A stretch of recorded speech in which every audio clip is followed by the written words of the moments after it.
Leva uns minutinhos. Foi.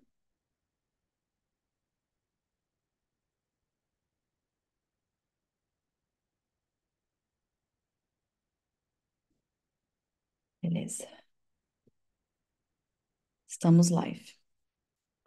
Hello.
Good evening, everyone. Good Hello evening, there. everybody. Hi, Ale. How are you? Hello.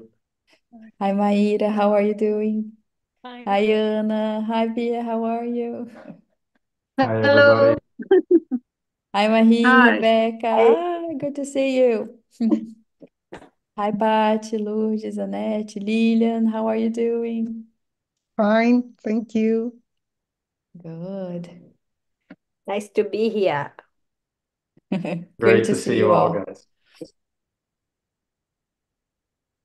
So sorry, people. I'm very poorly today. I'm sick, but I'll do my best. Hi. You don't look like sick. Oh, thank you.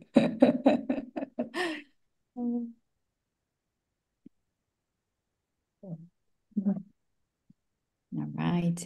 We wait for a few minutes for the others to arrive, give them some time, and then we can start, right?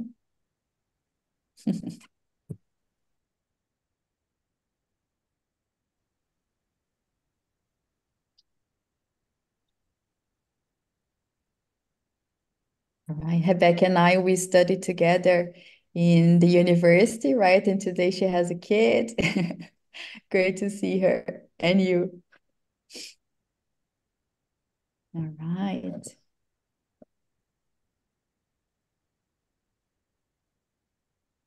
People, we are live on YouTube, right? Just so you know. And we'll begin in a few minutes.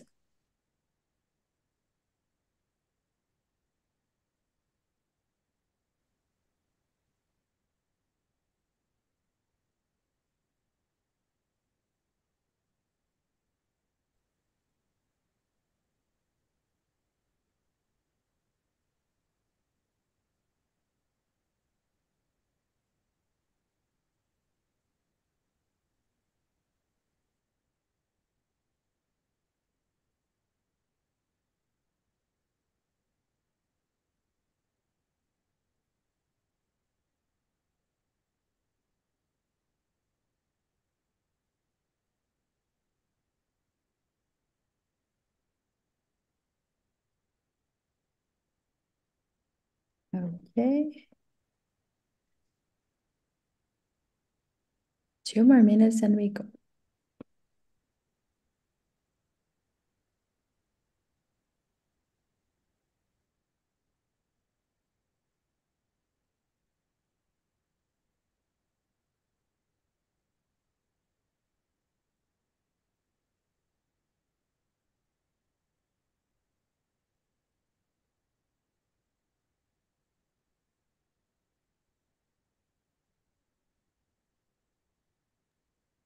Hi, Christina. How are you? Good to see you. Hello.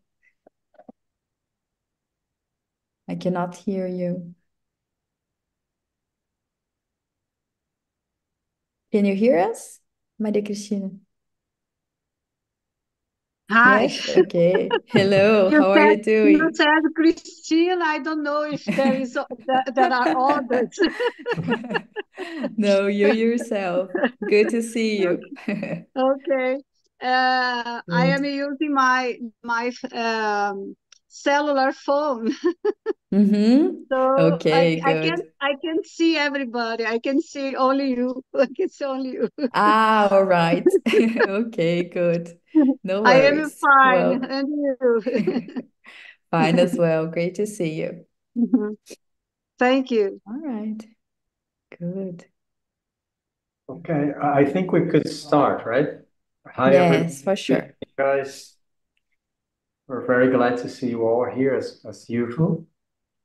Um, Tonight we'll be also streaming in YouTube, so in case you have any technical difficulties with Zoom, you could also watch the live streaming in YouTube if anything happens. And there is a chat over there too, and I'll be answering both in both chats, actually in Zoom and YouTube. So it's me today. This is why I'm quieter than usual, because I'm quite busy with technology tonight. Let's start. Anna, Yes, are sure. we prepared yet? Mm-hmm. All right. Okay. And we're on. Good. All right. So up to you, Al. So guys, again, thank you very much for dedicating your time and your attention to us. We're very glad to have you all here to talk about the Brontë sisters, uh, three authors that we appreciate a lot here in A Book a Month. And today we have prepared something slightly different for you guys. Okay, so can you move on, Anna, please? Before we get there, just a brief presentation for those of you that are meeting us for the first time. So great to see you here. We're glad to have you. Nice to meet you. I'm Audio. I'm one of the teachers here at the Book a Month.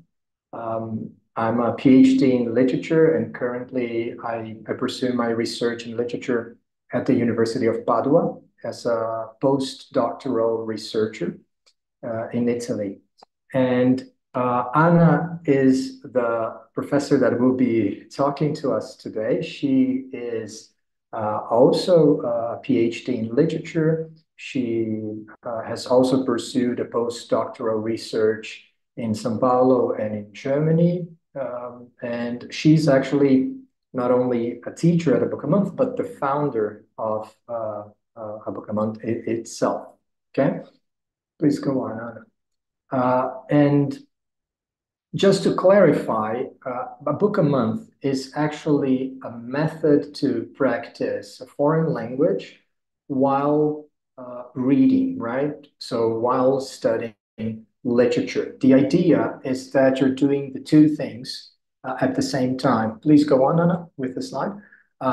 So it's not that you're only learning literature, and it's not that you're only practicing English. You're combining the two things. So you're using the foreign language as a tool to achieve another goal. Okay, so Or if you want to twist everything on its head, you can think you're learning literature and at the same time you're improving your English. So it depends which which one of the two you want to you prefer, you want to stress, but we're always doing both at the same time.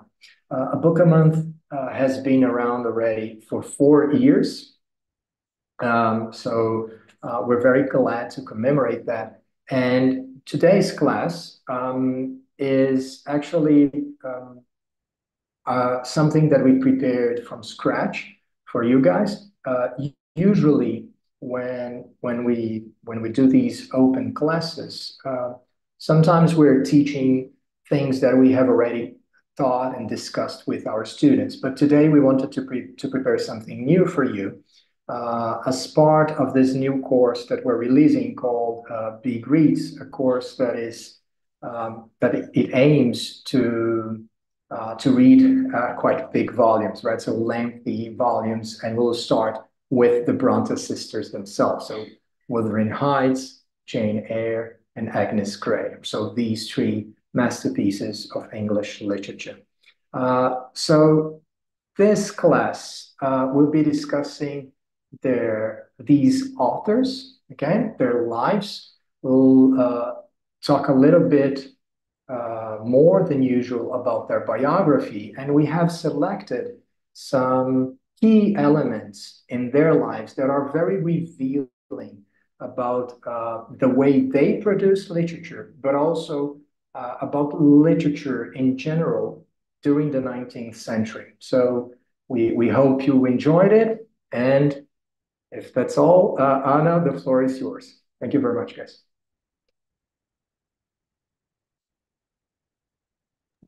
All righty, so welcome everyone. Thank you for coming. And as I said earlier, I apologize because I'm feeling a little bit sick. Might even have a temperature, but I'm here for the love of the Brontes and for literature and for you. So thank you very much for being here. We're also streaming on YouTube, and my mom asked me to do this for her, which is the Korean symbol of I love you, because she's watching me from Brazil, and she wanted me to say hello before we started. So there you go. Hey, Mom. So people, today we're going to talk about this trio, this magic trio, as sometimes I like to refer to them, of literature, since they are some of the most important writers of 19th century literature in English or in the English language, right? So they're pretty important. Therefore, they really deserve this kind of attention that we are giving them in a book a month this semester and in the history of literature itself. So I don't know if you've ever seen pictures of them before, but this is the only ascertained painting that we have representing her. We have pictures saying that they are her, or maybe other paintings representing saying that they are them, but it's usually we don't have much sure because they were very private, and the only one that we know for sure that is them is this, right? Here from the left, we have Anne Bronte, who was the youngest. Here we have Emily, and here is the eldest, Charlotte, right? All of them, they lived in the first half of the 19th century, and their work really shows it, right? But of course, in order to be able to talk about the Brontë sisters, right, as we usually refer to them, we have to talk about the Brontë family as well, because this is how it all started, right? So their father was called Patrick Brontë, and he was from Belfast. He was from Northern Ireland, and he moved into England in order to be a clergyman, right? Something that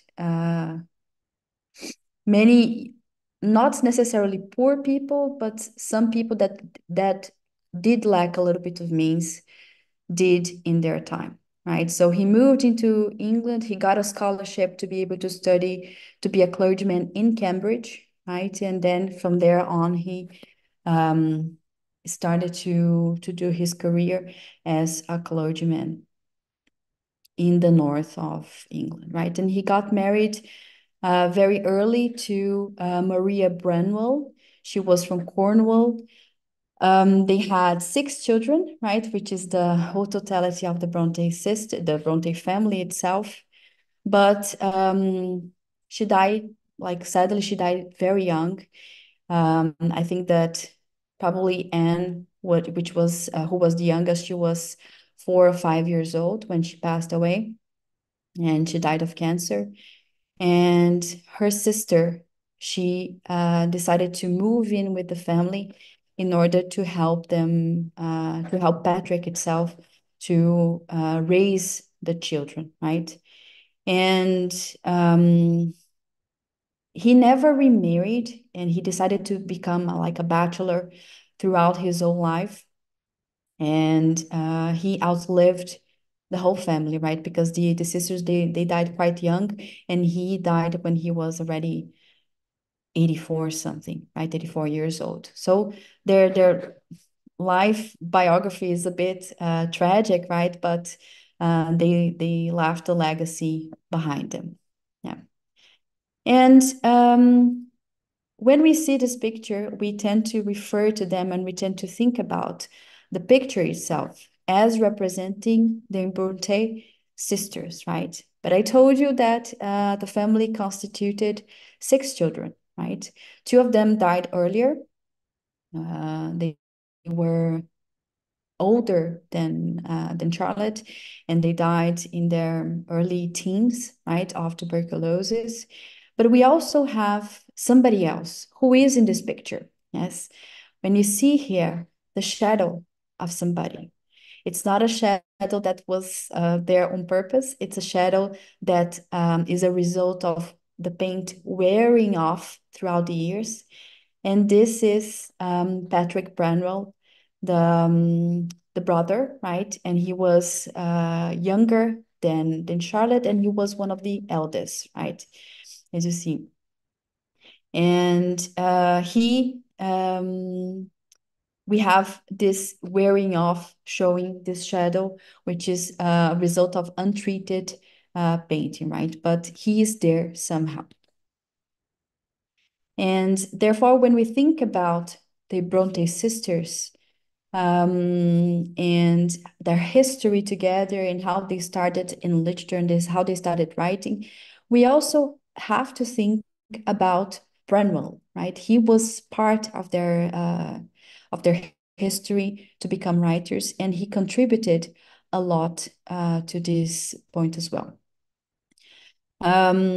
We don't know much about him and them, as a matter of fact, because they were very private. But we do know that he, before them having like the legacy of the family, he, as the male heir in the 19th century, he was appointed as the person, as the future of the family, the future to support the whole family, right? To succeed the father, who was also called Patrick, right? And he was actually a very talented man. He painted, he was trained in architecture, he wrote, he translated. So he did have a very interesting contact with literature and with the different kinds of arts, and he was very good at it, right? And he was starting to be trained to be an artist of the Royal Society of Arts, right? Which is like the most prestigious place as you can have in the matter of arts in the UK. Yes. And he was the person who painted this painting. Yes. What we really don't know is why he has erased himself from the painting. If you see it, before we had the shadow itself, he painted a pillar in the middle, right?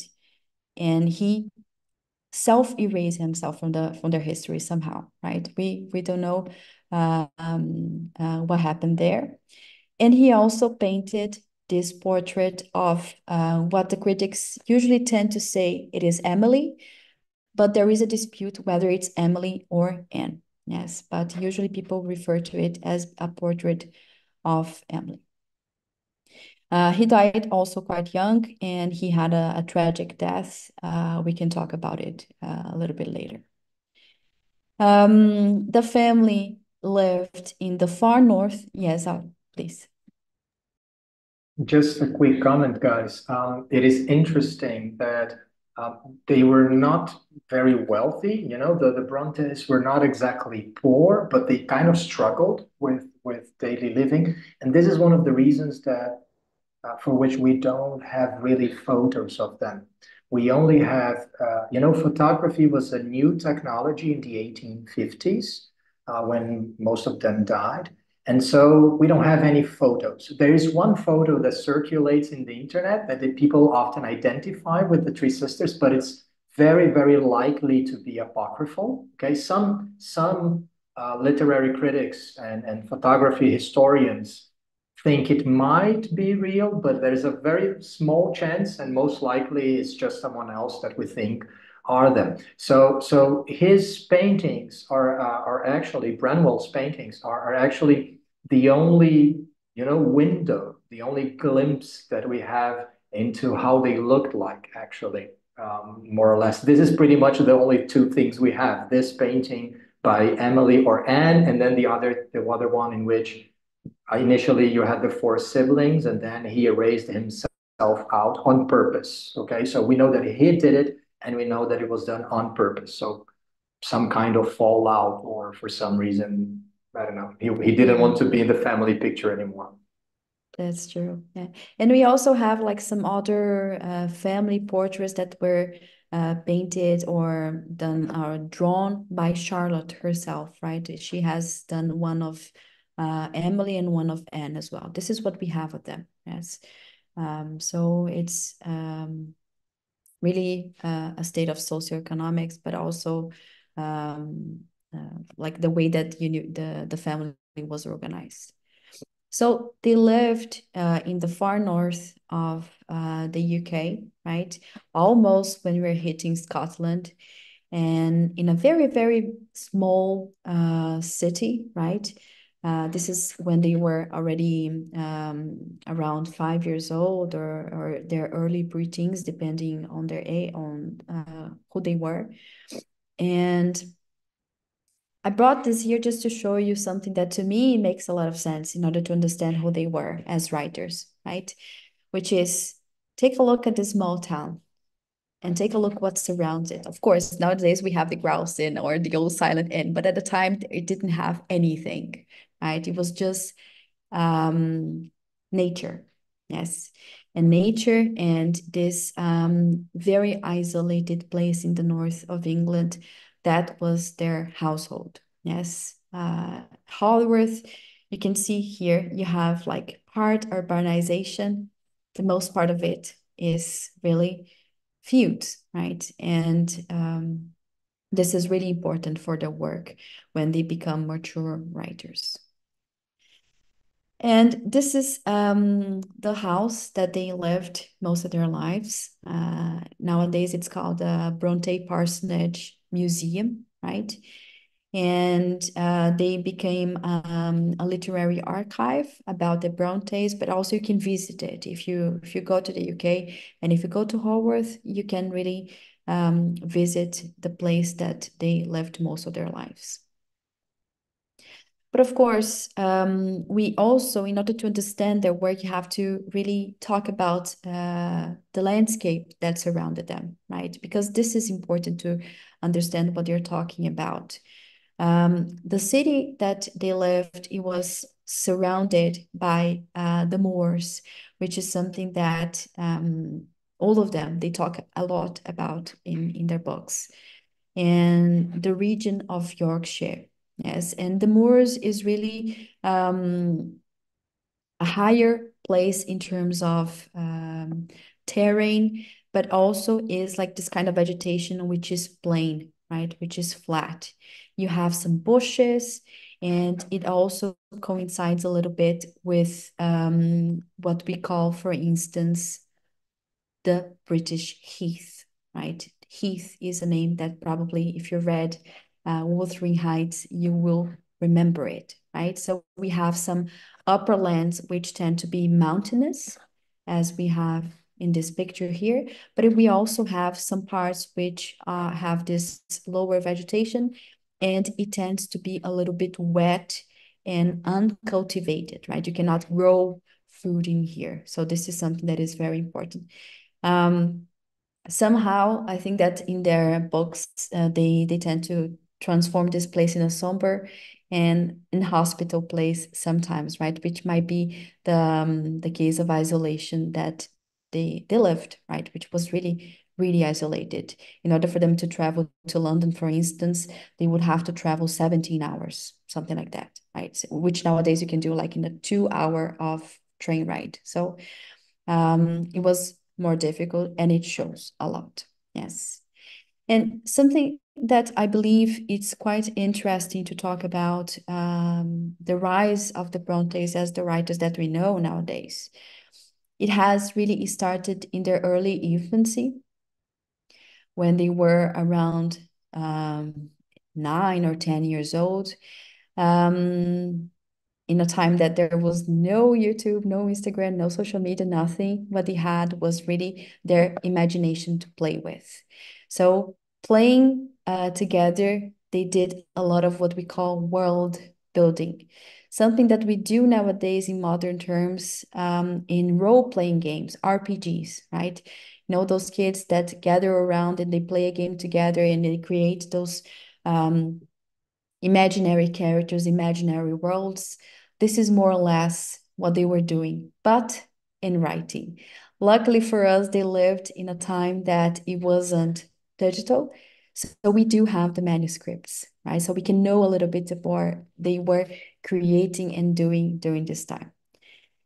And something that is fantastic and singular about their experience is that they started writing in these very, very tiny pieces of books which could fit in the palm of your hand, and they were really meant for complementing a set of wood soldiers that Bremel, the boy, had gotten as a birthday gift from his father.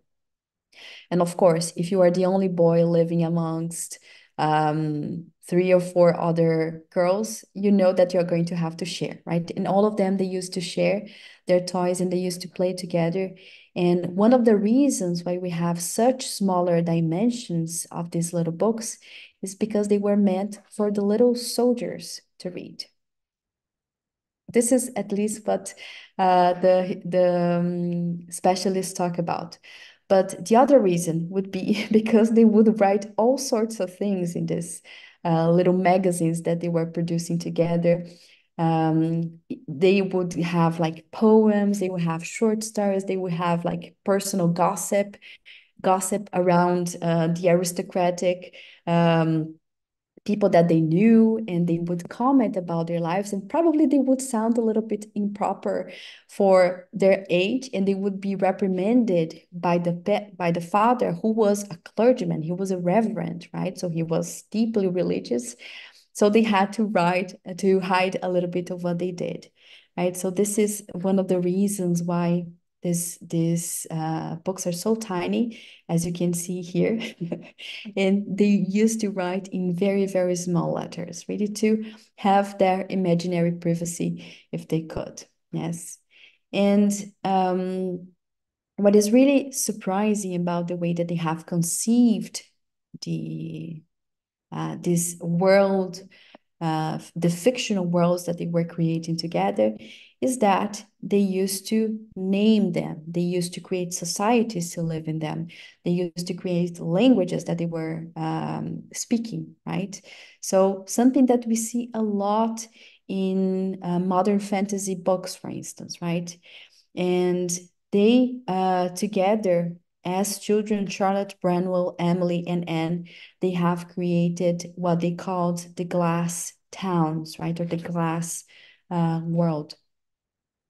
And they used to conceive it in a very complex way, right? They used to create who they were, who the people were, what is their history. They used to associate all different kinds of details concerning the glass town and their imaginary universe that they were creating together. Here are some of the illustrations that they did, right? And they used to do it to talk about different kinds of ideas like battles, like glory, like gossip, everything that they could, they would insert in these little writings. But of course, if you're creating an imaginary world, you gotta, if you want to make it a little bit more concrete, you gotta create what the world that they were living in, right? And this is exactly what they did, right? If you take a look, this is a map of Glasstown that was composed by all of them when they were children, right? And it's quite intricate, right? It's quite complex. You can see the rivers, you can see the mountains, you can see the names of the countries, the islands. It's really an archipelago in also an attempt of constructing a continent, right? And of course, this was based on the world that they knew, and they didn't know much because they lived in a very isolated place and they didn't travel anywhere, but they traveled a lot with their imagination. Yes. And of course, yes, Auto, please. One thing for us to have in mind is that Glasstown is related to the real world, so it's fantastic because there is no such a place. But it's also imbued in our real geography. If I'm not mistaken, it's in the coast of Africa, for example, and you have 4 islands, and each island belonged to one of the siblings. Okay, so each island had a capital, and all the capitals are called glass town. So they always have the same names. And each one of the 3 sisters and plus the brother, the Patrick, they were responsible for producing these tiny, tiny books, and there are literally dozens and dozens and dozens of them. And those books were like newspapers, you know. So you would have poems, you would have reviews from other books. So, you know, they were producing the newspapers that would be circulating in their country. Okay. So this is pretty crazy because these guys were like 11, you know, so they are very precocious in this sense. They were trying out, they wrote several, like really 6 or 7 different theater plays for the soldiers. Okay, so really they were trying their hands with poetry, with theater, with short stories, with gossip, as Anna was mentioning. So many different genres and many different types of literary production. Okay, in a very complex, really world building. World building is an expression that we use to talk about video games, to talk about RPG, right? RPG in Portuguese. But also it applies to literature. It is actually originally coming from literary theory, right? So this is really fascinating to think how young they are actually, right?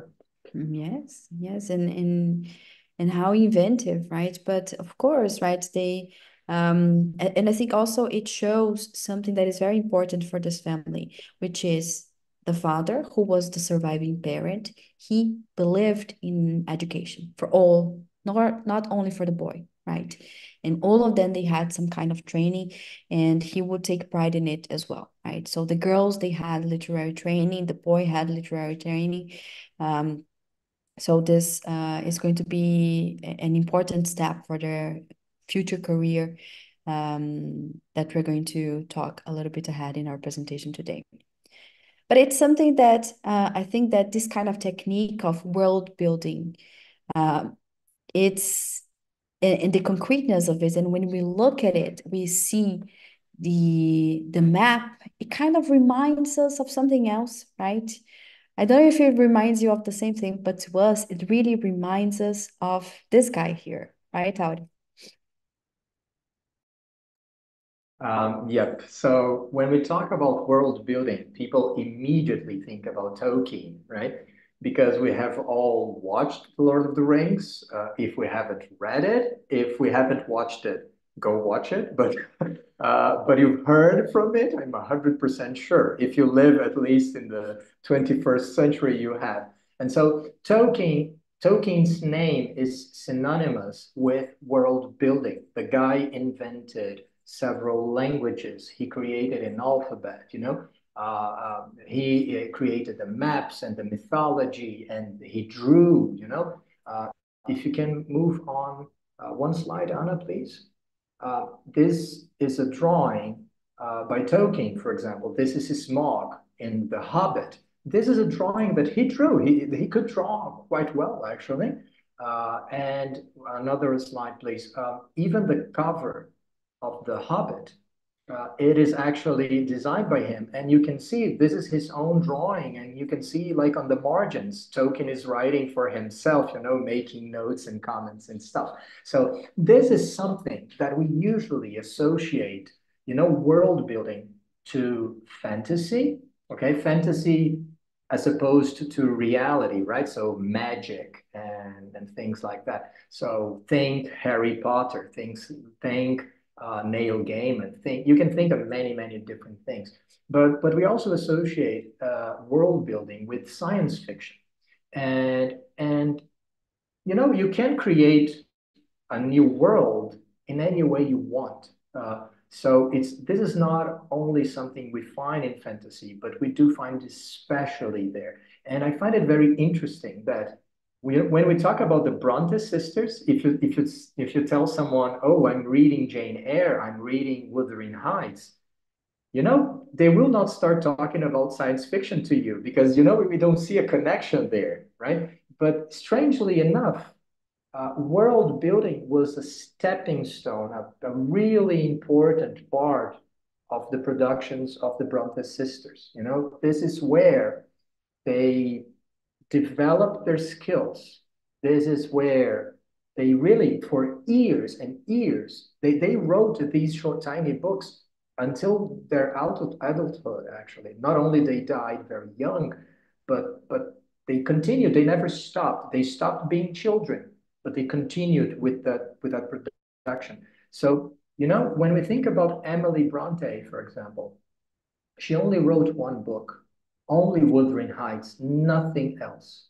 Not a short story, not any other novel, nothing, just Wuthering Heights. And it's an absolute masterpiece. So how do you produce something that is unique without, trying before? And one of the ways she did is precisely because she trained for years through world building in a similar way to Tolkien, right? So go ahead, Anna, please. So we can see this in the map of Middle Earth, right? You can see Mordor over there. And so as you can imagine, the world of the Hobbit is connected with the world of the Lord of the Rings and that of the Silmarillion and so on. And the Brontë sisters and brother were doing exactly the same thing. They created not only one world, but actually three different worlds. We won't have time to talk about all of them. So we're just mentioning the first one, but there are other two. If one was not enough for you, they have three. And go on, please, Anna. But so although we think about Tolkien, they were the forefront of this. They did it 100 years before, actually. And we'll be talking, if you like this kind of experiment of narrative, we'll be talking about fantasy in our novels intermediate course, which, by the way, will be taught by Anna. We'll start with Coraline by Neil Gaiman, that is flirting with Gothic fiction and children's literature. Then we'll move into C.S. Lewis, right? The Chronicles of Narnia, the very first volume, and then The Hobbit itself. And then we'll explore different turns on fantasy. One, reimagining the Odyssey by Margaret Atwood. This book is called The Pelopyliad, and it's actually a retelling of the story of the Odyssey, but in a woman's perspective, right? So it's a very interesting novel. And finally, we'll end up with Carmilla, this one of the early masterpieces of Gothic fiction and one of the first vampire stories, you know. So there's an interesting transformation in the concept of what fantasy actually is, you know. Go on. But actually, if we want to think about this concept of world building, this is something that does not belong to only one genre. It is not peculiar to fantasy or to sci-fi. It is something that you can find pretty much everywhere, in realist fiction, in movies, or in poetry. Okay, so one great example is William Blake. If you go on, who has created an entire mythology to use in his poems, and he would call them prophetic poems, right? So there is, please go on. He created what is called the Albion mythology, which is an alternative mythology for England, which is quite complicated. He creates many gods and goddesses and demigods and stuff. He was also very much like the Brontë sisters and brother. Let's call them the Brontë siblings. Very much like them, he would be producing his own manuscripts. He was an illustrator, so he would write the poems, he would make the images, he had his own printing press. And so he would create these beautiful manuscripts with many, many illustrations and the poems at the side. And these pages are quite tiny. They are bigger than the books we have seen so far, but they're like maybe this big, like a pocketbook. They're very tiny. So even the script that Blake adopts is hard to read. You know, it's very you need a glass to look at it properly. At least I do. So even that might be related. For sure, even at this young age, they would be reading a lot of poetry. They would certainly know William Blake, because William Blake is one of the greatest poets ever, in my opinion. Certainly one of the biggest names in English poetry, definitely. Side by holding hands with Shakespeare, no doubt. So Blake is one of the authors. Yes, Anna? Now, I was just going to mention something else that they have in common, right? Blake was also very poor. Actually, when he passed away, he was buried as like a pauper, right? It's even hard to find like his remains in the cemetery that he lies in, and he never left his neighborhood in London, right? So the isolation itself promotes like imaginary creations and all of these fruitful results that we have from the publications of both William Blake and the Brontes, right? Yeah, certainly. Yeah, so Blake is one of the authors we'll be reading in the reading class course, okay? The reading class is taught by me this time, and it is happening every week. The idea in this course is a bit different. Rather than reading the book by yourself and then coming to class to be taught and also to discuss with your colleagues, in this course, in the reading class, you don't have to read anything before. You just have to come to class for an hour and a half, and then we do all the reading together. And then this is pretty cool because we have the opportunity to comment word by word, sentence by sentence, paraphrase, think about it. And so this allows us to discuss not only very short stories, but also poetry, right? Which is known for being difficult, and a lot of people don't have the habit of reading poetry. So in this course, we'll be reading three poets. We'll start with Shel Silverstein, who writes poems for children in the USA. Then we'll move on into William Blake, this great poet from the 18th and the late 18th and early 19th century, often called the proto-romantic, really brilliant guy. And by the second half of the semester, you can see him in here, okay? The jewel in the crown, William Shakespeare himself will be reading Shakespeare for an entire month. The sonnets, parts of Romeo and Juliet and parts of Hamlet, and besides a whole constellation of amazing writers. You can see Nabokov in there, you can see Dickens, Hemingway, Margaret Atwood, one of my personal favorites, Kate Chopin, really great realist writer from the US, Angela Carter, who has died a few decades ago, really great contemporary writer. So it is really a great course. That's all I have to say. Go on. Good. All right.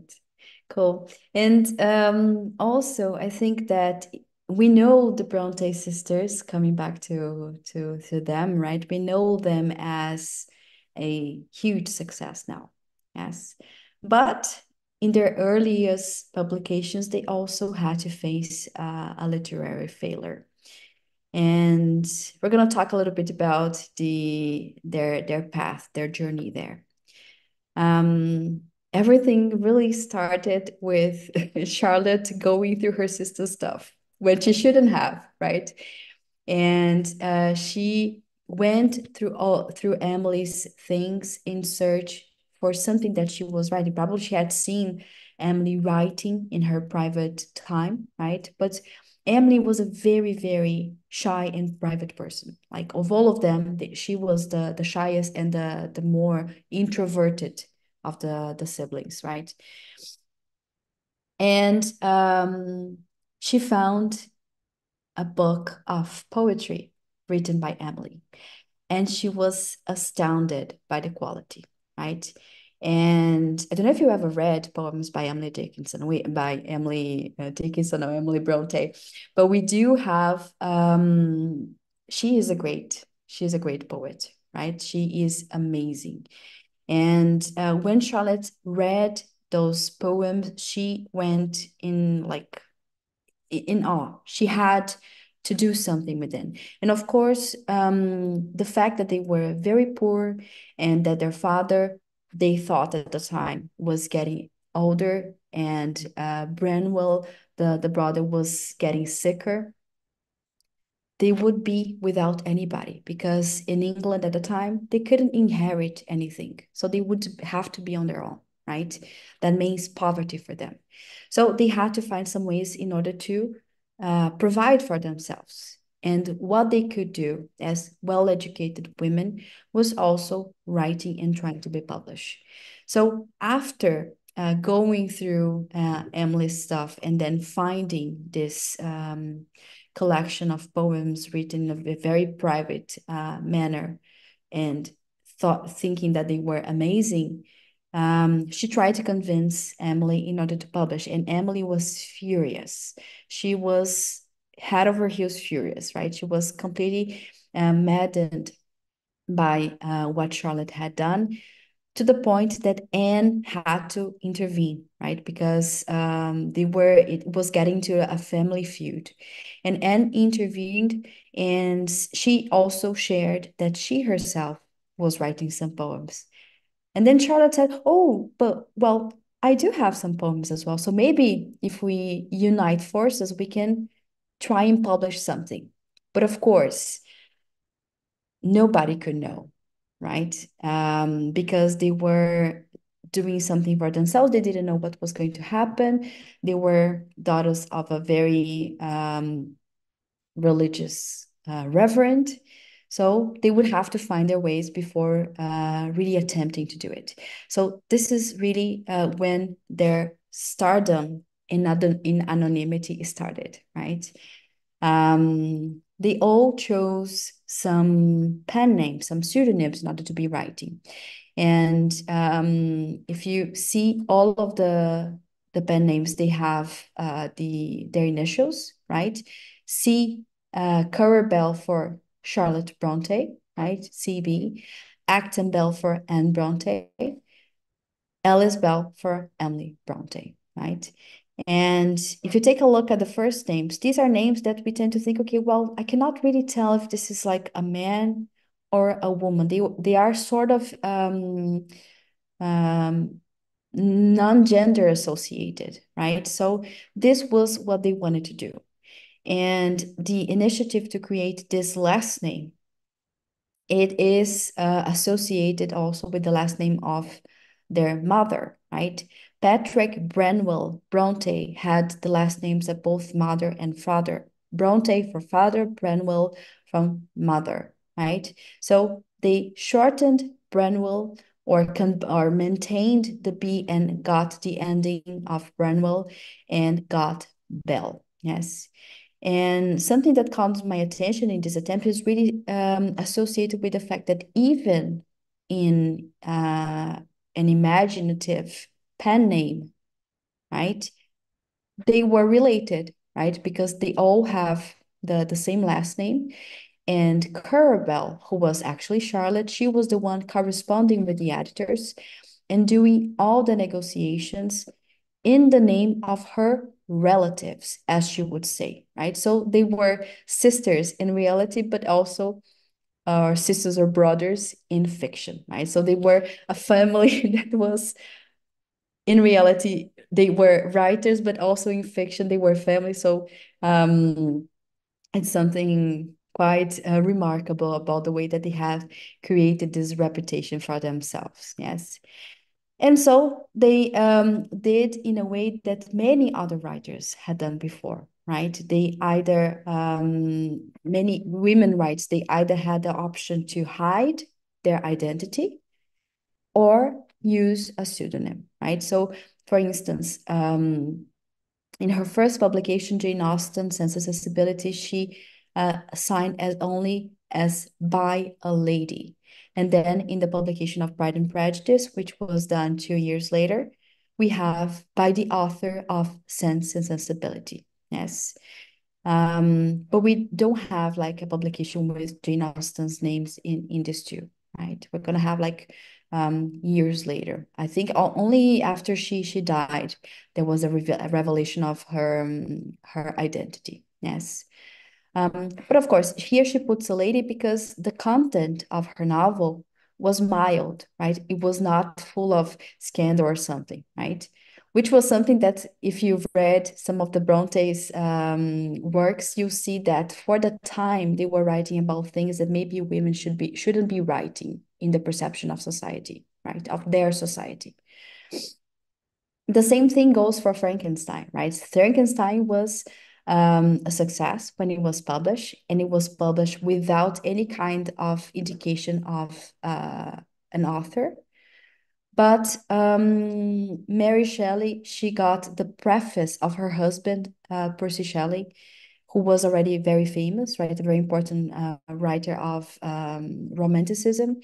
And it led to some point of the critics, for the critics to think that he was the one who was authoring Frankenstein, right? Which was also considered to be not a work for a woman to be writing. Yes.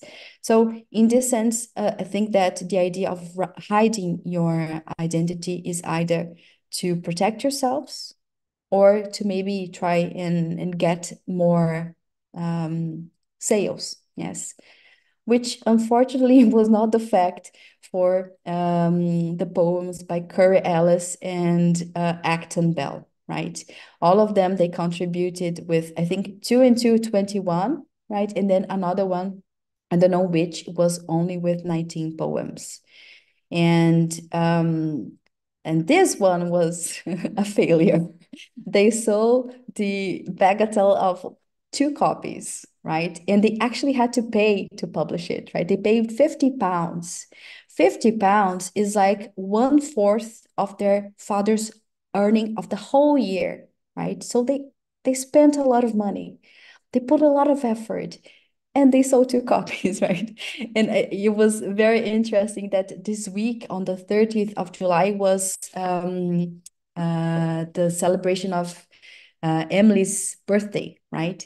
And I think Editora Antofágica was publishing about this literary greatest hits and also the downfalls. And they published this about the poems because it was a shame, right? They only sold 2 copies.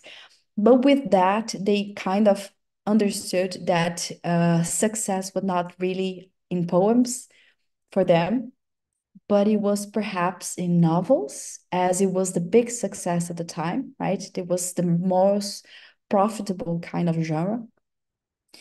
So they started their path into being a sensation. Yes, Audio, please. I made some quick calculations in here. So they had to pay £50 to publish this book, right? Expecting for some revenue. If we correct this was done in 1846. So if we correct the inflation for today, and I'm always doing this, I think this is really fascinating. Today it is about £7,300, which means about 53,000 reais. Okay, so they wanted to earn some money. They invested 53,000 and they sold 2 copies. Basically, you have 3 writers. So even one of the sisters did not buy her own book. I mean, not even the family was buying, right? Only 2 copies. So quite tragic, actually. It was an absolute failure from this point perspective. Yeah. Yeah, but I mean, like, it's not well, Charlotte would say that her poems, she thought that they weren't good. Anne's was they were mild, but Emily's were sensational, right? Her poems were sensational. So maybe I don't know. And she's we right. cannot.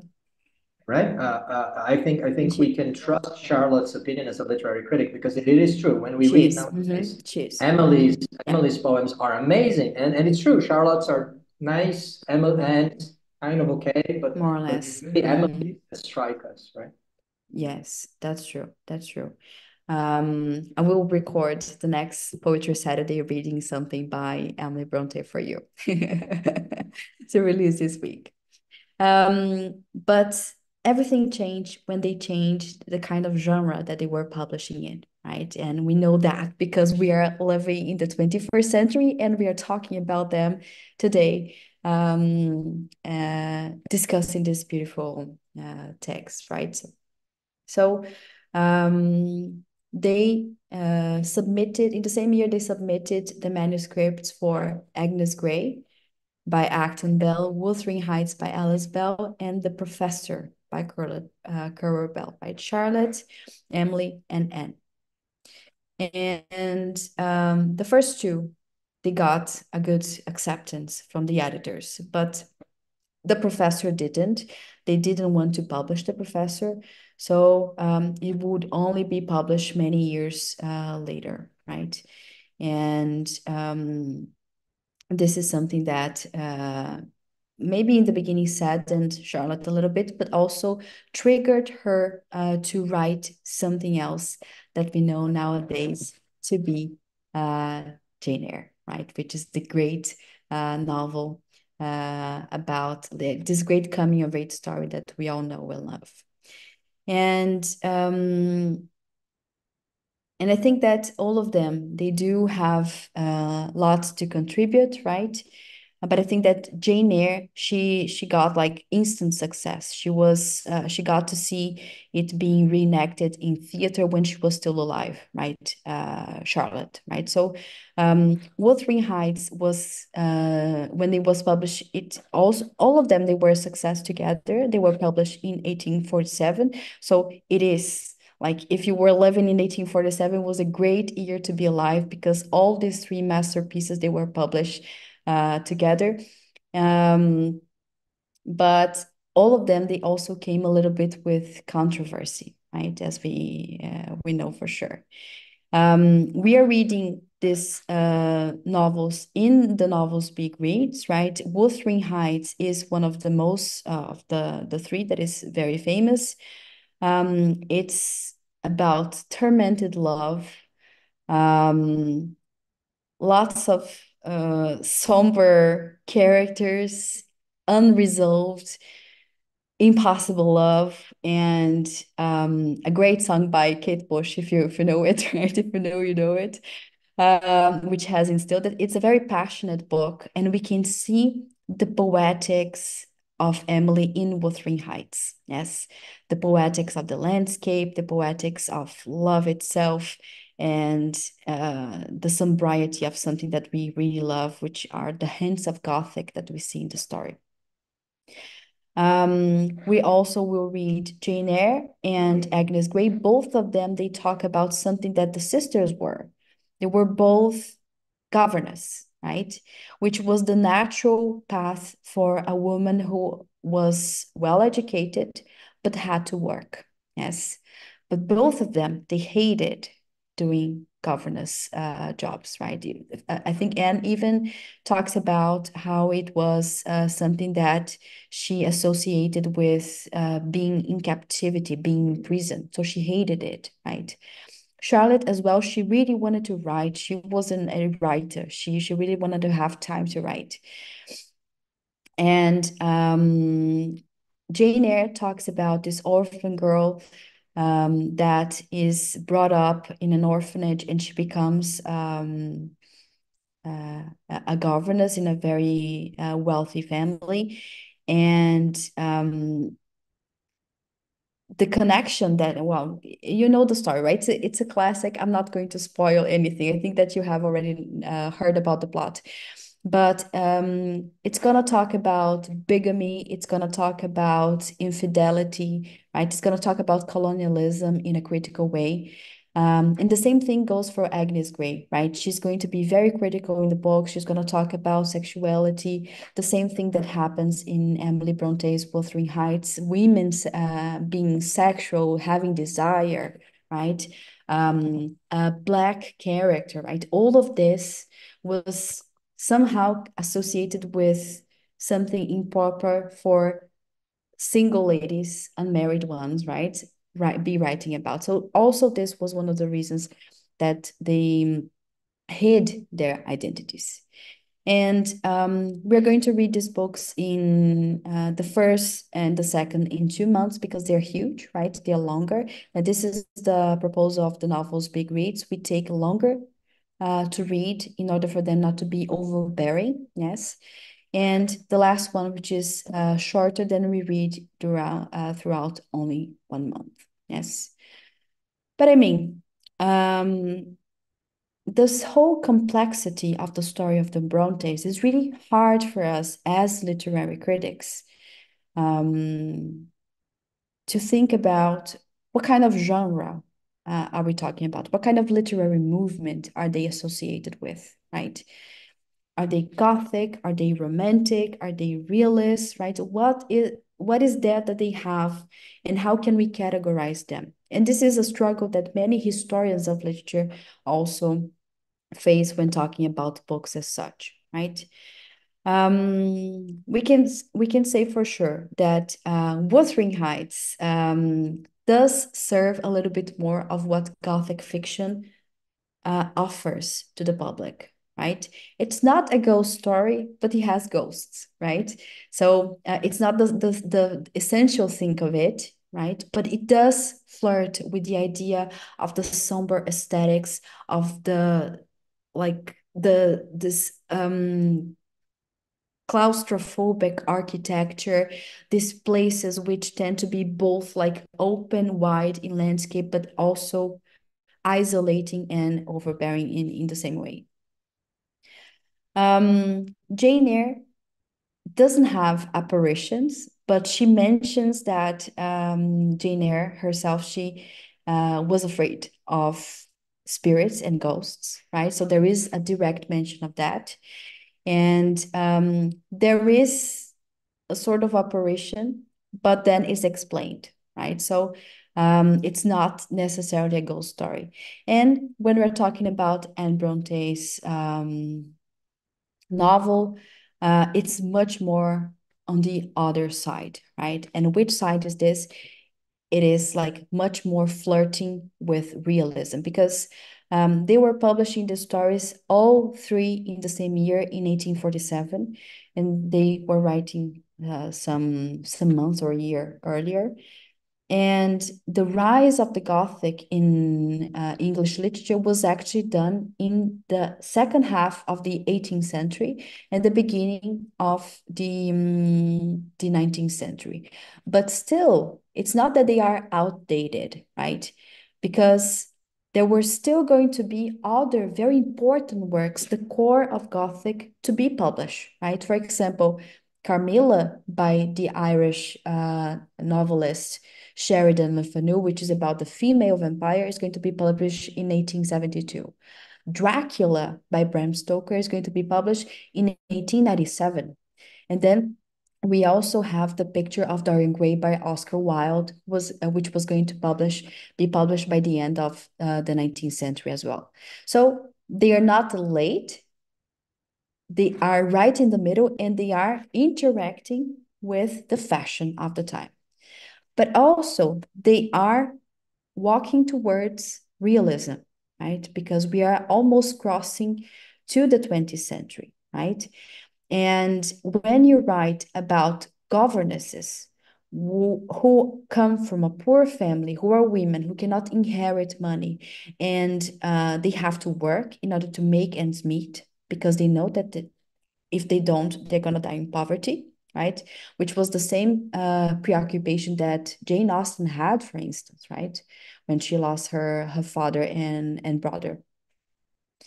They have to write about real things, the real world, the real connections, living in a very concrete and everyday life basis, right? And this is something that we see for sure here. But I would say that overall, what links all of this is the idea of romanticism. So we can say that the sisters, they were also or maybe foremost, a romantic triumph, right? Or maybe we better change it to this, right? Which is much more appropriate with their work and what they did for us and the kind of legacy that they left behind, right? People, thank you very much. Audio, over to you. Yeah, they are indeed difficult to, they don't fit in a box. They are, I find them fascinating because they did not write so much. We have only one novel by Emily, Wuthering Heights. That's it, and a few poems, 21 poems. So that's all. Then for Anne, we have Agnes Grey, her first novel, and then The Tenant of Windfell Hall, and that's it, just two novels. And then she died, and actually, they all died just 2 years after they published all of these books. So they published all of them in 1847. They get out of the oven, and in 1 year and a half, Emily dies. 5 months later, Anne dies, and then 4 years later, Charlotte dies. Okay, so it is very tragic. Their father, has seen his wife die and all of his six children die, and he lived up to 84, but he was alone. So it is interesting that they had a very brief, tragic career, and the one that wrote the most, Charlotte, wrote only 4 novels. Okay, if we compare this to Balzac, for example, in France, they were contemporaries. Okay, Balzac was alive, Balzac was writing. Dickens was alive, and Dickens was also writing. He was a bit younger than they. And Balzac wrote 94 books, 94. Okay, 94. Dickens has written dozens. I don't know how many, but certainly more than 30, for maybe 50. I don't know, but really a lot. And these three sisters, they wrote, although the books are lengthy, they did not write so much. And the things that they wrote were highly influential into many different areas of literature. You know, they did influence Gothic fiction, as Anna was mentioning. They did influence realist fiction very much too. You know, Dickens was starting his career. He, by the time they publish in 1847, he was still to write. You know, Hard Times, David Copperfield. Great Expectations, A Tale of Two Cities. So many of the novels that Dickens is famous for would still be written in 20 years' time, you know, so they were an influence for sure. Jane Eyre, for example, was very, very important for Henry James, who wrote many of the Gothic masterpieces like The Turn of the Shrew. So Virginia Woolf really respected the sisters, especially Charlotte, for their contribution to what would later become modernist literature. So there are literary critics that call Jane Eyre the birth of the modern consciousness. Maybe you have seen this in our Instagram this week. And some people consider Charlotte to be an influence over Proust, for example, one of the great writers of the 20th century in France. So it's very interesting because their legacy is very broad. It is pretty much everywhere, even in world building and fantasy, which I guess it was something new for many of you. Maybe you knew all about the other things, but probably the world building was new, right? Can you go on, Anna, please? So they are really triumphant. And in a similar vein, we'll be reading other authors from that belong to the realist school. We'll be reading Dickens, that I've mentioned quite a few times. We'll be reading Gogol, right? One of the great realists of Russia. We'll be reading other women from the 19th century, Louisa May Alcott, right, who wrote Little Women in the USA, and Edith Wharton, also considered a proto-modernist in style, very, very interesting author too. But even many others. You can see there Borges from Argentina. You can see Boccaccio from Italy, right? So great authors of whose short stories are filled with great literary quality. And so this is why we'll be reading them in translation. And finally, Lucia Berlin, that we were very glad to see her in, 2 weeks ago, the New York Times has compiled this list of masterpieces of the 21st century, right? So she is there, and we were glad that she was there because we agreed that she is pretty great. So these are the authors we'll be reading the short stories course that happens on a weekly basis, and then our students read very short stories, like up to 10 pages at home, and then they discuss in class with Anna and then their colleagues. And finally, in the novels advanced course, we'll also be reading yet another author that was influenced by the Brontë sisters, because we start with the great literary classic, Heart of Darkness by Joseph Conrad.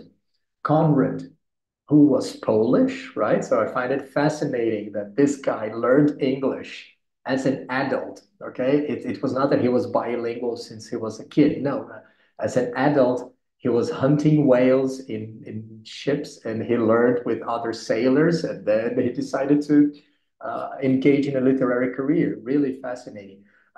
And this novel is a similar mix of realist, proto-modernist, and Gothic fiction. So it's really a peculiar blend that is very much indebted to Wuthering Heights, especially Wuthering Heights, also a little bit to Jane Eyre. So I find it amazing that this author that we would not associate with the sisters, in the end, it gets one of their part of their legacy. The river is getting into this and this sea over here too.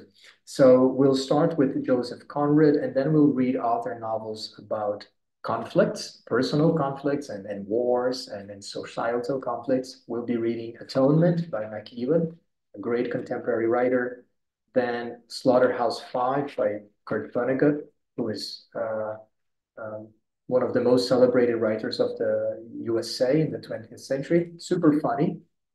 Then we'll read a Nobel Prize winner from Sweden, Per Lagerkvist, an existential novel called The Dwarf, about um, um, Italy during the Middle Ages. It's a historical novel. And finally, Nemesis by Philip Roth, a novel that was published in 2010, and it's set during the World War II. Very touching, profoundly lyrical. So I think it's a great way and really um, profoundly imbued in the realist tradition. So quite honoring the sisters, the Bronte's legacy too. Yes, Anna. I was just going to mention that Philip Roth's Nemesis, I would say that's one of my favorite books of all time. Like it's a great book. It's touching. It's a great entrance door to Philip Roth's writing, right? He has written much during his life, and Nemesis for sure is one of the greatest, right? Yeah. And I would say also out of that Heart of Darkness, it has a lot of association to me to Jane Eyre, right? Because you know that Jane Eyre, many decades later, she was going to the book was going to get an adaptation in like a post-colonial way, right, by Jean Rhys, the Dominican writer who wrote White Sargasso Sea. Yes, and she tells what happens before to Jane Eyre, and it's set in Dominica, right, Dominica, and it talks a lot about something that we know for sure that it's deeply connected with the British Empire, which is colonialism, right? So this is one of the And this reasons novel why is also the Bronte, yeah, and was one of the reasons why also the Brontes, they were polemic somehow, because they were writing about things that maybe women shouldn't be messing with, politics, right? And triggering something critical, right? And they were doing it, right? And they were being brave to do it. So I think it's another gain for their writing as well. Yeah, you're totally right. Heart of Darkness is criticizing a British colonialism, not a lot, but somewhat, and this is something that we can definitely see in Jane Eyre. So there's a connection there too. All right. All right, everybody. So we also, because we know that reading in English might be challenging, right? It sometimes might take a lot from you. Sometimes you might feel that you're not so prepared for that. But we can give you some kind of support for that, since we offer also classes focus on English grammar, right? We have 2 levels: English Intermediate, English Advanced. Each of them, they have 2 groups, which you can alternate in between, depending on your schedule. And these are really focused in order to give you some support for you to be able to approach those challenging books, right?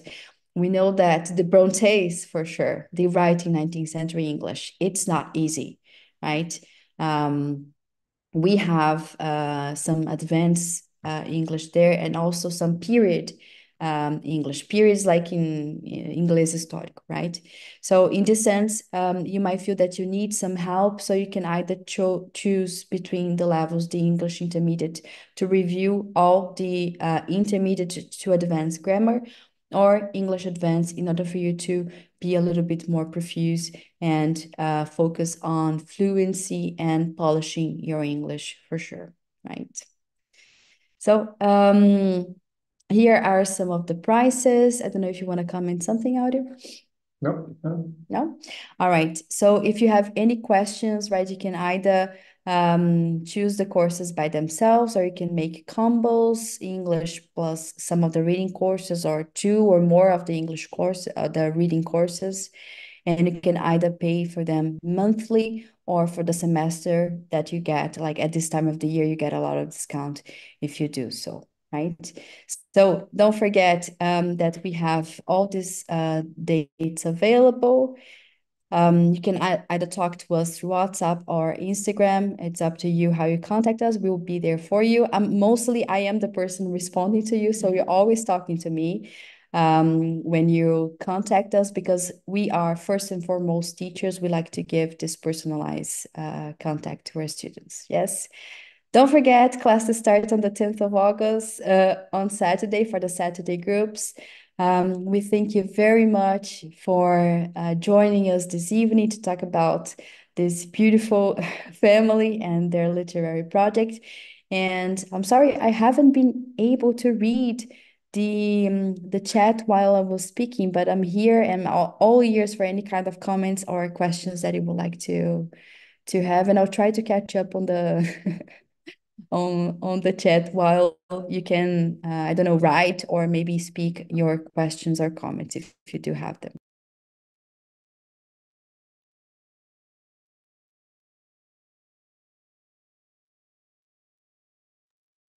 Thank you very much, everyone. Very nice. Thank you. Any questions? You can open your mics and speak if you want to. Hi, Where does Lilian. the name Bronte come from? Well, Great actually, question. this is something invented, right, Lilian, because the father, he was Irish, and you know how Irish history in association with the UK is, right?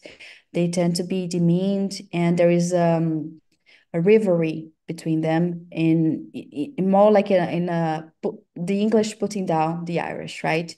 And he was a poor man, and when he moved into the UK, into England, he had a name which had it sounds like Bronte or Prunty, like this, right? Let me just write it here, or even with a P, Bronte, but it was written with a Irish spelling, as in this, having this ending here, right? Like St. Patrick's, right? And he wanted to conceal that he was Irish. He wanted to sound less Irish and a little bit more French, right? So in order to overcome any kind of prejudice, I would say, yes. Because it really sounds very different. It doesn't look like Yeah, doesn't look like French, and it's different. it doesn't. It doesn't, yes. And Although also, we found sorry, go ahead, Laura. I think another thing that some literary critics comment on we know that he changed it on purpose, right? And he did use, like, the trema for us to think about about France and then maybe a French origin. And one reason behind it might have been to distance himself from his brother, because his brother was in some kind of trouble. Apparently, he was arrested, and then because he didn't pay his debts or things like that. And so apparently, because Patrick was a reverend and connected to the church, he didn't want the scandal to touch him, and so he tweaked his surname a little bit to distance himself from his more scandalous family. This is one of the theories that people also point to. By the way, Aurel, I think I believe I read that Branwell had some behavioral problems. Yeah, yes, very Very much. much so. Yeah, very Very much so. much, yes. He was struggling with addiction to opium and to alcohol, right? So he at some point, like after wearing out his health, he got TB, tuberculosis, and he passed away when he was 30. But all of the sisters, they passed away of somehow something related to tuberculosis, right? Charlotte, she passed away while pregnant, right? Early stages of pregnancy, because something connected to tuberculosis. So he had some also some problems with having relationships with married women. And Gambling. you're gonna see, yeah, and you're gonna see Anne talking a little bit about that fictionally in The Tenant of Wildfell Hall, right? So Yeah. this is one of the reasons why their stories are also associated a little bit with realism, because they get some information concerning not only their personal lives, but their observance of the world and how the world works and its organization, right? So Yeah. And not only was he, he was very, very troublesome, especially by the end of at the last part of his life. There are even reports of him beating their father. So very heavy stuff, very, very heavy stuff. And he died actually because of alcoholism and opium consumption. He became a burden on the family, on the family finances, right? So this is one of the reasons that motivated the girls that cared for him and tended for him to the end. So still, Charlotte especially was very critic of him, but Emily, for example, was also critic, but very cared a lot. Some people say that she died just 3 months after he died. So and probably her grief, which was profound, Emily's grief was also an element that probably had a toll on her health. So this is one thing, and also another thing is that the relationship to Branwell might be another reason for them choosing pseudonyms. They really wanted no one to know who they were, and actually their identity was only discovered after their death. Charlotte, after the sisters were dead, she revealed the real names, but before they were very, very protective of it. And one of the reasons is likely because everybody always thought that Branwell would be the intellectual in the family and he would be the poet, the translator, the novelist. And when the girls did it, they were kind of they wanted to spare him of the deception maybe. And actually there's a very high likelihood that he died without knowing that they had published the poems and the novels actually. Maybe not to break his heart, not to humiliate him, right?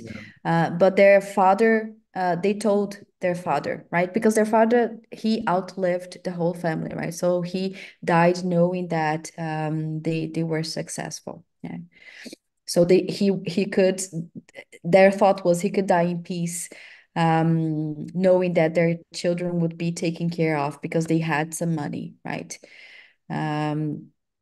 And I'm just seeing the mentions here, the comments, and I think that Fatima mentions that they, if they had to work, like there are a number of writings related to their time to write or work, otherwise they would starve. They did some governance work, so and this would also take some of their free time, right? Charlotte used to write home very anguished that she didn't have enough time to write. Yes, this is for sure something. And at home themselves, they would do some kind of house chores, but not much because they did have somebody to work for them. They were poor, but not as much as they had to do everything themselves, right? At the time, it was customary, right? And also Vitória Magalhães is saying that Kate Bush Wuthering Heights was also covered by the Brazilian band Angra. We are huge fans, both. Well, I might not look like now, but I was a goth when I was a teenager. And Angra was my first heavy metal band to be like love, and André Matos was definitely my first crush, right? So I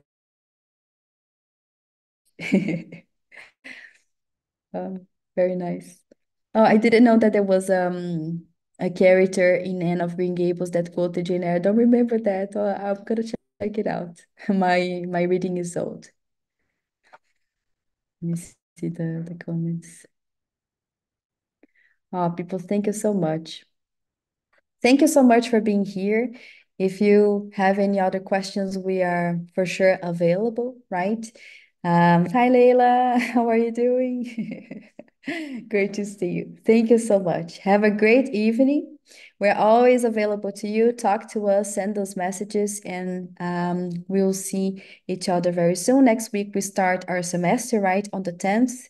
And if you want to join us for this ride of the semester, you can join anytime during the semester, but also if you want to join at the beginning, you can talk to us in time to begin since the early stages of the semester. Okay. Thank you so much. Have a great evening and see you very soon. Thank you very much, everybody. Rest well. See you soon. Bye-bye. Thank you. Bye-bye. Bye-bye. Great to see you Thank you. all.